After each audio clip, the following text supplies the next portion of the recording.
आयरा फलक की anniversary celebration में कमियार की तल्ख बातों से आहत होकर महफिल बीच में ही छोड़ देती है। उसकी आंखों में आंसू होते हैं और वह अकेली बाहर निकल जाती है।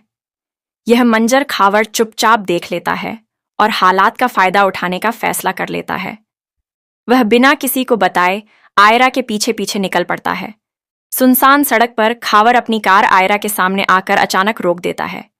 वह बनावटी हमदर्दी दिखाते हुए कहता है, बैठ जाओ, मैं तुम्हें घर छोड़ देता हूं। लेकिन आयरा सख्ती से मना कर देती है। इनकार सुनते ही खावर का चेहरा गुस्से से भर जाता है। वह जबरदस्ती जेब से नशीला रुमाल निकालकर आयरा के मुंह पर रख देता है। कुछ ही पलों में आयरा बेहोश होकर वहीं गिर पड़ती है। खावर उसे अपनी गाड़ी में डालकर वहां से फरार हो जाता है। उधर कमियार जब घर पहुंचता है तो आयरा को कमरे में न पाकर बेचैन हो उठता है। वह पहले दादी के पास जाता है, फिर अपनी मां नफीसा से पूछता है। नफीसा हैरानी से कहती हैं कि आयरा तो उसके साथ ही पार्टी में गई थी। कमियार घबराते हुए बताता है कि पार्टी में थोड़ी गलतफहमी हो गई थी, जिसके बाद आयरा अकेले ही निकल गई थी। वह बार बार आयरा को कॉल करता है, लेकिन फोन बंद मिलता है। उसकी चिंता डर में बदल जाती है। आखिरकार वह फलक को फोन करता है। फलक अपनी अम्मी बिनेश से पूछती है, मगर वहां भी आयरा का कोई पता नहीं चलता। कमियार के होश उड़ जाते हैं।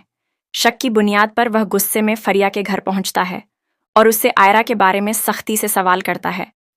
फरिया खुद को बेगुनाह बताती है और कहती है कि उसे भी शक है कि खावर इस सब के पीछे हो सकता है। फौरन फरिया खावर को कॉल करती है और सीधे सवाल करती है।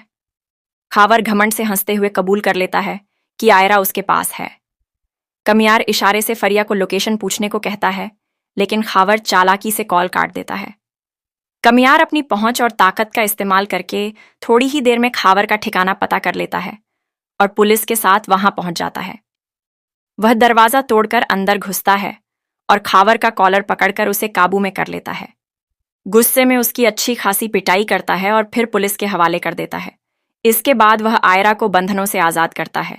उसकी हालत नाजुक होती है, इसलिए कमियार उसे तुरंत अस्पताल ले जाता है। कुछ देर बाद फलक बाहर आकर मुस्कुराते हुए खुशखबरी देती है कि आयरा मां बनने वाली है। ये सुनकर कमियार की आंखों में खुशी के आंसू आ जाते हैं। उसी वक्त इरफान साहब भी वहां पहुंचते हैं। जब उन्हें यह खबर मिलती है तो उनका सारा गुस्सा पिघल जाता है और वह आयरा को माफ कर देते हैं। समय बीतता है और 1 साल बाद आयरा एक प्यारे से बेटे को जन्म देती है। कमियार पहली बार अपने बेटे को गोद में लेकर भावुक हो जाता है। पास खड़ी दादी उसे सीने से लगा लेती हैं। घर में खुशियों का माहौल छा जाता है। तो दोस्तों, आपको क्या लगता है? क्या कहानी का अंजाम सच में ऐसा ही खुशगवार होगा? अपनी राय जरूर शेयर करें और ऐसी ही दिलचस्प प्रेडिक्शन वीडियोस के लिए हमारे चैनल को लाइक, शेयर और सब्सक्राइब करना न भूलें। याद रखिए, ये सिर्फ एक अनुमान है, हकीकत इससे अलग भी हो सकती है।